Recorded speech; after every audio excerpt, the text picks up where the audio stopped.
Hi friend, welcome back for Lisa's life story part 2. Here is your portion of the tea, and we'll start where we left off.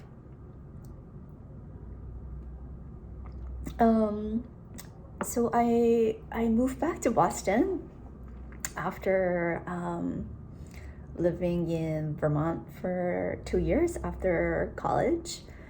And I got a job at this financial services firm, and I was doing fund accounting for like a private equity fund. And I remember just hating pretty much all of it. It was really dry. Like the work itself, it was really dry. I always think of myself as a more of a creative person than an analytical person, so it was not the best fit. But I was grateful for the job because then we were going into a recession. Jobs were not the easiest things to find.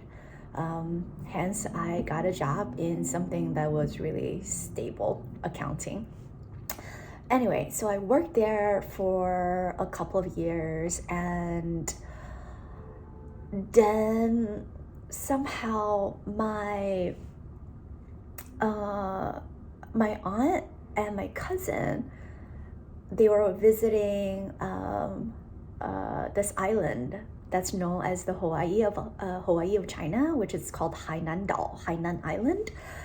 And apparently they met up with my dad, who by then had become sort of like an equivalent of their CFO. Like he worked in accounting his whole career, and I guess after he left his second family the same year I came to America when I was 14. He slowly made his way to this really, really large temple that's in that island. And somehow my cousin and my aunt were on vacation visiting that island and got reconnected with him.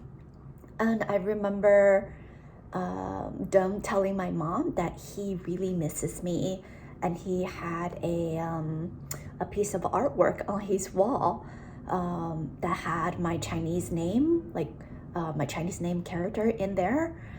Long story short, my mom and I ended up visiting him.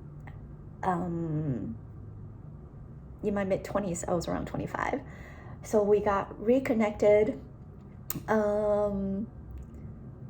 He picked us up at the airport, and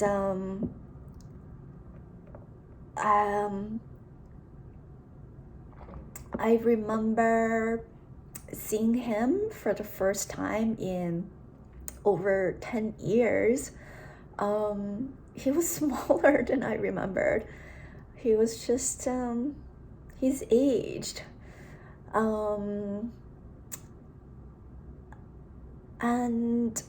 you know, that night when we went to dinner, I remember just so vividly that it was the first time in my life I had ever had dinner with both my parents that I can recall, like as a daughter or as a person. It was the only time and the first time in my life that I was walking, sort of like holding hands with my parents, my mom on one side and my dad on the other side, and we're going to the restaurant and having dinner. I just remember just being so happy, like I have my parents. And what a sort of like rare and weird feeling that was for me, because till this day, that was the only time I had ever had dinner or meal with both my parents together. And then, when we were visiting him, he, sort of tried to take us around to visit different areas, sightseeing, because the island itself is such a sort of touristy place. Most people go there, if you can imagine, like Hawaii, lots of people go there on vacation or to get married for their weddings or for their honeymoon and photo shoot. Anyway, so one day when we were sitting and just having like tea together, he asked me, do you have a boyfriend? And I just remember saying, how could I, look at you? And, the whole time I was thinking to myself, like, I come from such a broken family and with just one parent, a single mom, and I had such biased and filtered views of man my whole life because you left us and you left. Those were all the thoughts in my head. I didn't have to say that.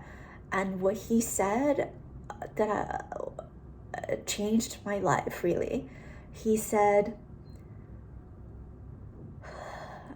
not everyone is like me. And so simple, and it's like, duh, of course not everyone is like him. How can I live life thinking every single man I meet, whether in a romantic relationship or otherwise, is just like my dad who is going to leave. But he gave me that closure, and I just remember like a weight was lifted from my shoulders, and I just felt lighter and different ever since that conversation we had together.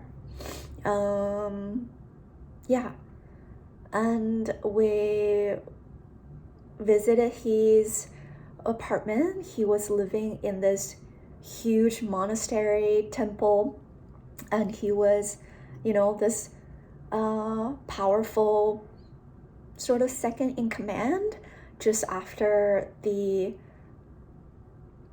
main person. I don't know what they're called. And it was,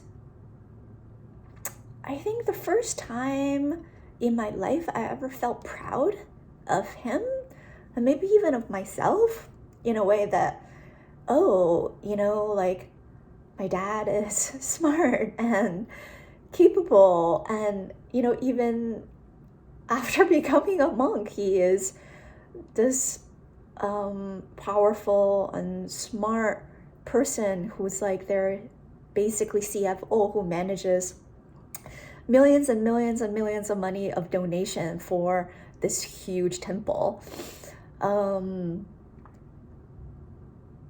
Yeah, so that was my trip in my mid-20s, being reunited with my father, and the first time in my life I had a conversation that that was meaningful and I remember. Yeah, and then when we came back, I just felt my life shift for the better. Like, I was a much happier person. I felt I was so lucky and just felt so grateful that I get to live, in America, in a country where that is the land of opportunities, and I get to do things that I want to do. And then, shortly thereafter, I left my job, and because I was really unhappy, and I started doing just consulting on my own, just being self-employed and figuring it out. And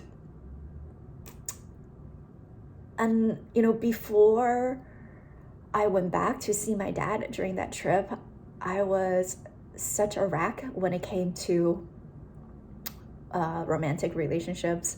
I was like this really terrible, angry girlfriend, or just like person, between all the guys I dated, which were not many, but I was just a very not a good girlfriend. Like, I had the worst trust issues, which is something I didn't realize until recently, that I had really bad trust issues because of what happened with my mom, my dad, and my childhood. But at the time, I was just living in my own world and bubble and being angry at man.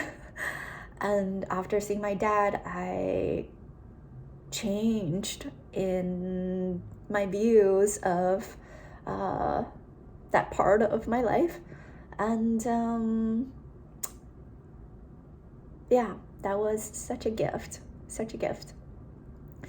And fast forward, I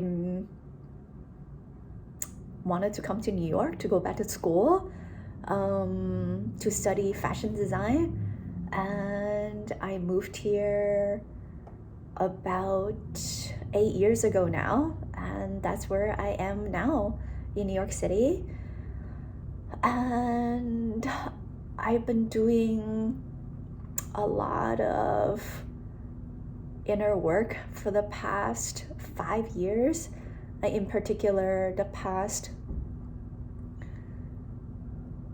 year or so, 6 months ago, 5 years ago, I started doing Qigong practice, and that's helped a lot. I practiced as much as I could, not every day, but there were times where I felt just immensely happy because of it.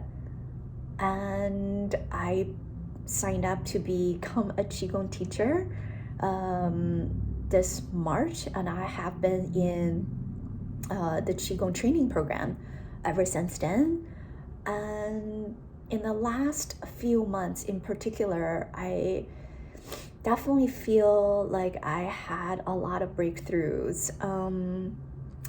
And I think that's another reason why I feel I can share my life story with you, because for a long time, and the longest time, I just felt so much shame and guilt about who I am and who I was and how I was brought up to the world, how I grew up, and all these stories that I was being told and I was telling myself, and all these things I created in my life, and I was living through all these stories, which were not true, really. Like, for I think almost maybe like 8 or 9 years, I was like really mad at my mom. Like, I resented her. I was just so mad at her because I felt everything that was going wrong in my life, it was because her. Like, she was to blame. Like, she was the one who told me about how terrible my dad was. Like, I was to blame. Like, she was going through her own suffering, and she expressed a lot of that suffering around me and with me, and I felt I got all of it. I got all of that from her, and I was just very mad. Like, how could you, like, like, you didn't know how to raise a child at all. But more recently, I realized that it's so unfair, extremely unfair for her. She was a single mom, and she just did the best she could. And did she make mistakes? Sure, she did. I mean, who doesn't? We all make so many mistakes in life. So I forgive her. I forgive everything that's happened in my past. I let go of all of the things in my past and sharing it. Hopefully, you learned something, whether about yourself or something that made me realize that you're not alone and it's going to be okay and you are okay. We can live in a world where our past could be uncomfortable and still be okay, and still be present and living that duality or yin yang of knowing what's happened, knowing our experiences, and still be happy and look forward to the future and being present and being grateful. Even our past experiences might not be the things that we ever want for ourselves or anyone we know, or just anybody, period, because they were unpleasant. But I am really, really grateful for everyone in my life, all the people that touched me in any way and every way. I think because of them, I am who I am today, and I thank everyone for being a part of that journey and life.